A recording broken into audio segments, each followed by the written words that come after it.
What's going on, fans of the CPC? Jolt here from the Token Minorities, back with the Week 1 power rankings, and unfortunately I am alone this week.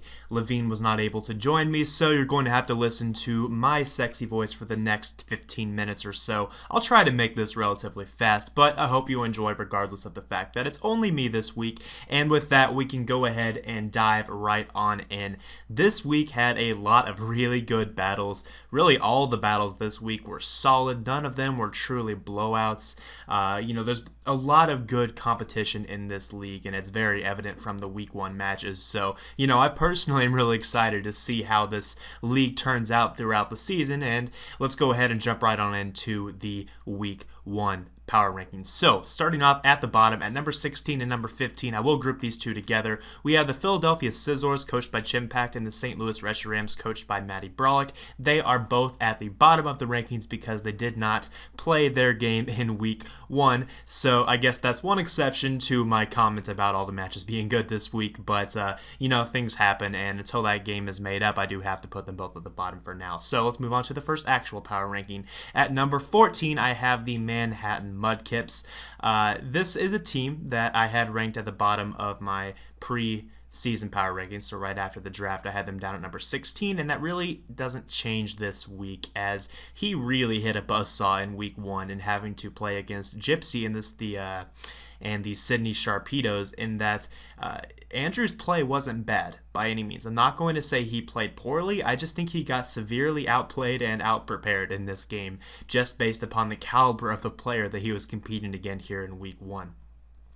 I do think that his draft has a lot of holes in it, and I mentioned that over and over again in the draft analysis, but I think he needs to bring a little bit more creativity to his sets if he wants to perform well against the level of competition this season, as it really does take some creativity, especially with, in my opinion, a subpar draft to be able to do well in this with these competitors in this league. So I hope he's able to bring that in future weeks, and if that's the case and he starts to win, then he surely will climb. But for now, he is in the number 14 slot. Next up in number 13, I have the Connecticut Crocodiles, coached by 681 Shadow, and he really didn't play poorly this week either. He just hit a coach who, in my opinion, is one of the best the format has ever seen in Trev, in that Shadow prepped decently well, I would say, for Trev's Bird Spam team, but he really wasn't able to ever really put his plan into action, in that he made some nice choices in his prep before the game, but he never was really able to get anything going because Trev was always able to maintain momentum in this game. But there was one really pivotal play, in my opinion, that really put Shadow on his back foot for this game, and that was whenever he took the unnecessary risk of switching his Charizard into a Pidgeot, into the Mega Pidgeot that is, expecting a Heat Wave or a U-turn, and he ends up taking a huge amount of damage from a Hurricane, making the Charizard really irrelevant in terms of being a setup threat later on in the game. So I think that was a big mistake on his part, as Mega Charizard X was really one of his few Mega Pidgeot checks that he brought to this game, and that leads to the second issue in this game, in my opinion, and that he probably should have prepped a little bit harder for Mega Pidgeot.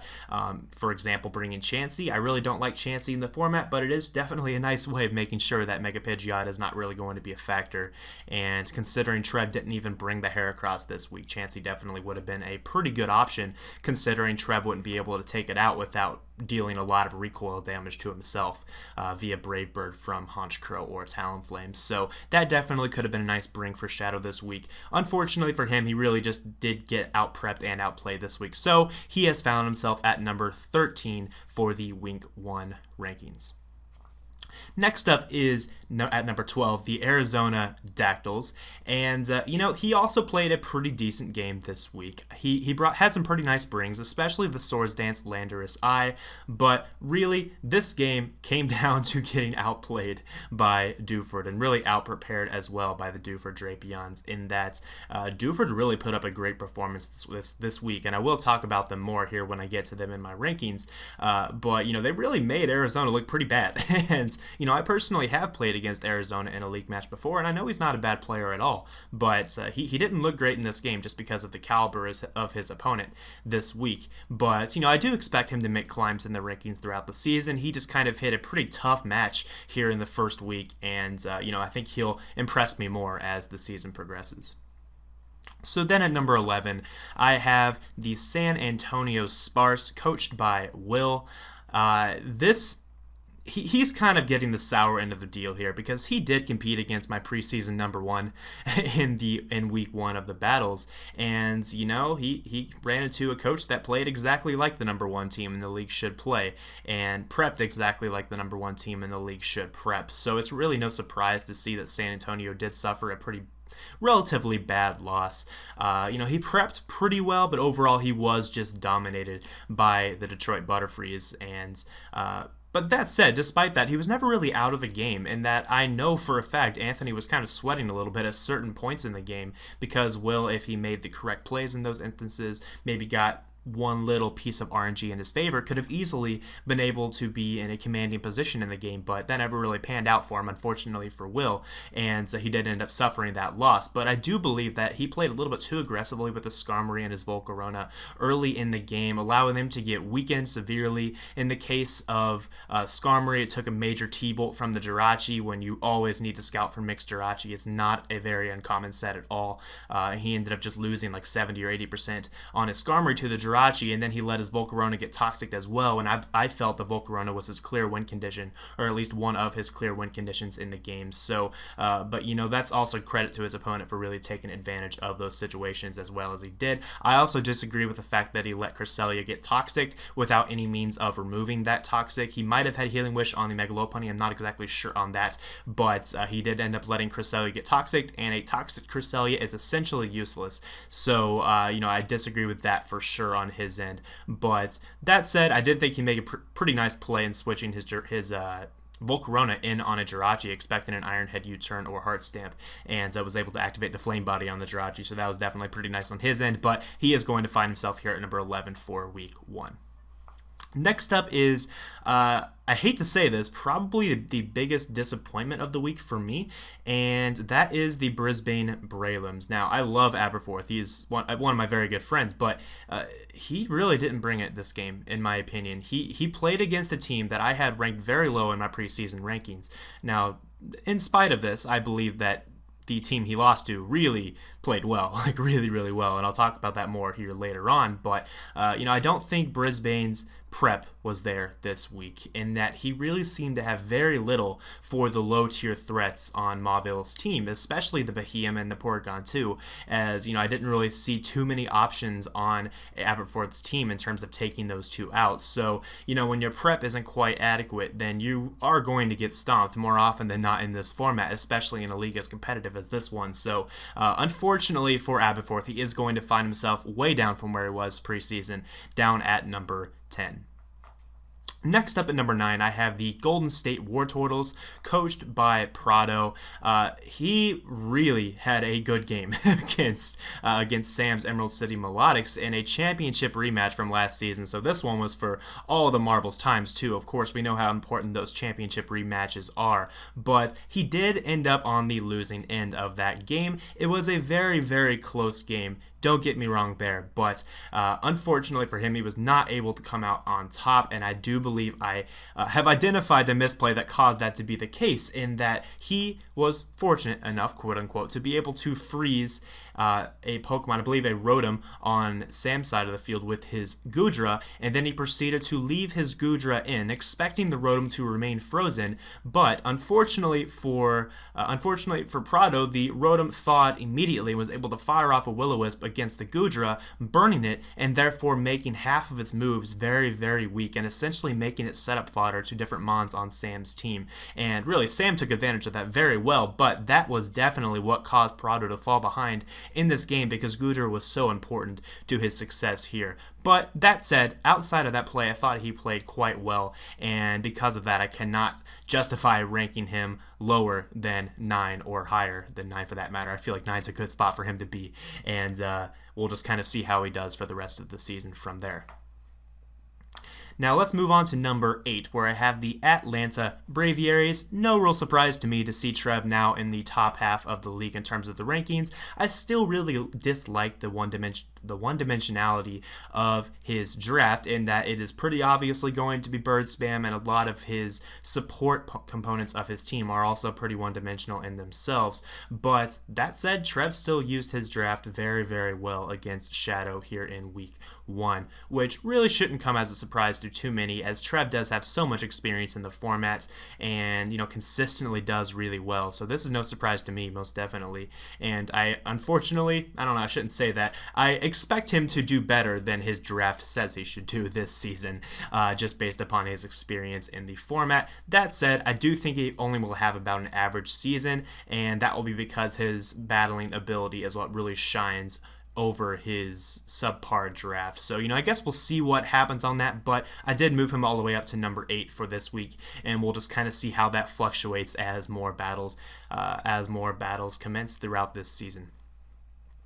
So now at number 7, we have the Florida Feraligators. This is the team that I have ranked the highest that also lost this week, and that's because his loss against the Arizona Carvanos was a very, very close match. I thought he played quite well. I think his opponent played just a little bit better, and that's why they came out on top this week. But, Florida really showed that they are definitely going to be a tough out this season, most definitely. In the postseason, if he makes it there, he'll be a very hard player to eliminate, but even in the regular season, it's going to be a challenge for any of his opponents to beat him each week, because he really makes the right plays almost every single time. And that goes a long ways in this format, especially even if your prep isn't amazing, playing well is still going to help keep battles close regardless. I do have one nitpick, and I feel obligated to point this out because he is using Wobbuffet, and man, Sebastian, you used Wobbuffet terribly this game. Terribly. Okay, so Wobbuffet should not ever be used to try to trap a Zapdos. It's only going to Toxicute, or it's going to Volt Switch or U-turn out on you. There is absolutely very, very little chance that you're going to be able to trap a Zapdos with Wobbuffet. So I really disagree with that usage of Wobbuffet in this particular game. I would expect his usage of Wobbuffet to improve as the season progresses, but not a very flashy start with Wobbuffet this season, to say the least. But outside of that, he played very well, and we'll see how he progresses throughout the season. Next up at number 6, we have the Emerald City Melodics, last season's champion, coached by Sam. And, this was a very, very good game against Prado. As I already mentioned before briefly, he did manage to come out on top. I believe a narrow 1-0 victory. Just came down to the last few turns. He had a Scarf Heatran, which clutched it out, I do believe. And, so, yeah, props to him on that, most definitely. I'm still not a huge fan of his draft. I think it has a lot of holes that definitely could be remedied with maybe a free agency or trade that involves picking up another hazard remover. I'm not buying Mega Beedrill as a hazard remover, guys. All he really has is potential defog Gliscor, which really harms Gliscor's viability in the format, because that makes it not able to use its very, very solid Poison Heal abilities. So I do believe he would benefit a lot from a free agency or trade transaction, but he still made it work this week. I don't expect that draft to continue doing well throughout the season because of that very, very crippling weakness to hazards. But, I guess we'll see what happens on that. He played well this week, he prepped well this week, and he deserves to be as high as number 6.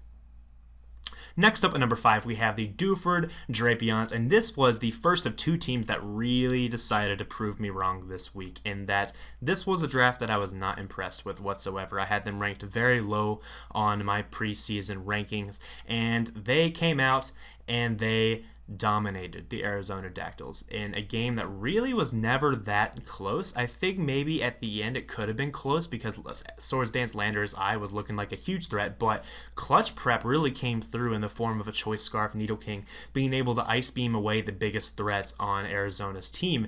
And, that sort of prep really stands out to me, as this guy knows what he's doing. He played well that entire game. He was in command that entire game. And, I had to move him as high as number 5 just because of how dominating he was in this game. It is how well he played in general, and I really would be surprised to not see this team finish the season in the top half if performances like that do continue throughout the season. Next up at number 4, we have the Mauville Mighty Hyenas, the second of two teams to seriously prove me wrong this week. And I love being proved wrong, guys. I really do in this case, because I love seeing teams do really well with potentially underwhelming drafts. And this was another example of this, as Mauville really put it to one of my preseason favorites in Brisbane with extraordinary prep in the form of Calm Mind, Behemoth, Roar Blastoise, and a really annoying Porygon 2 set, all of which were pretty tough for Aberforth to deal with this week. And they really helped put Mauville in a good position throughout the battle. And he really took it to a high-level player in Aberforth this week. And, Aberforth is probably one of the strongest players in this entire league, and Mauville didn't care. They still took it right to him, and they have earned their spot at number 4 in the Week 1 rankings. Next up at number 3, we have the Sydney Sharpedos, coached by Gypsy, and it's no surprise to see these guys in the top 3, as Gypsy is so good at this format, and he proved it in the Week 1 matchup against potentially an undermanned Manhattan team, in that it was never in doubt. From team preview, honestly, it was never in doubt, because he had walls to essentially everything that the Manhattan Mudkips had to offer this week. I do think if Manhattan maybe mixed up their prep a little bit, made it a little bit more creative, maybe Sydney might have had a harder time walling his entire team, but really his team did exactly what it was supposed to do, and that was to switch into all of the threats, be able to wear him down to the point where he was in range of priority, to the point where he was in range of hazards, and etc. And really, Gypsy played a flawless game this week. I really can't criticize anything.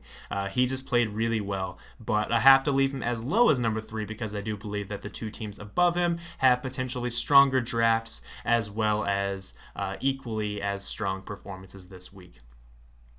Next at number 2, we have the Arizona Carvanas, coached by Togavor. He was probably in the most evenly matched, one of the most evenly matched games this week against Top Tier Boy and the Florida Alligators, where classic Togavor came through with clutch prep and clutch play, especially late game, in the form of a speed boost pass from Scolipede into a Hariyama for the late game mini sweep. That was really, really cool to watch. I quite honestly did not see it coming before he switched into Scolipede, and then whenever he started going for the substitutes and building up those speed boosts, I'm like, wait, Hariyama can win if he gets this past. Hang on. And then it happens. So really, props to Togavor for that excellent prep this week, noticing that a fast Hariyama put in a lot of work against Top Tier Boy's team, and it really did come through strong here. And, going back to the point about Top Tier Boy maybe using his Wobbuffet a little bit suboptimally, if he had held on to Wobbuffet, anticipating a speed boost pass into Hariyama, then guess what? Hariyama would have been irrelevant. It would not have been a huge threat to his team whatsoever, but that's not quite what worked out, because he tried to trap the Zapdos instead, which is not a very trappable mon. So, Arizona really took advantage of the situation quite well this week, and they remain at number 2 for Week 1. And finally, at number 1, we have the Detroit Butterfrees, coached by Iron Flash Gaming. They were my preseason number 1, and they did not disappoint this week. They came out and did exactly what was expected of him, with a clean win against Will San Antonio Sparse. He had fantastic prep for this game. He really had all of his bases covered. I don't think there was anything Will could have brought this week that really would have thrown him off guard. In his team preparation, it sounded like he was prepared for literally everything, or to quote him, as many sets as possible with his team. And it really showed in this game, as he was ready to handle any situation. Even whenever it got a little bit shaky near the end of the game, he made the right plays that he needed to do to ensure that he could not lose the game. One thing I did really, really like about his team is that he brought a Mega Houndoom set that was absolutely devastating to everything Will could possibly bring in this game, and that I believe it was Sub-Nasty Plot with dual stab coverage, and it hit his entire roster very, very hard.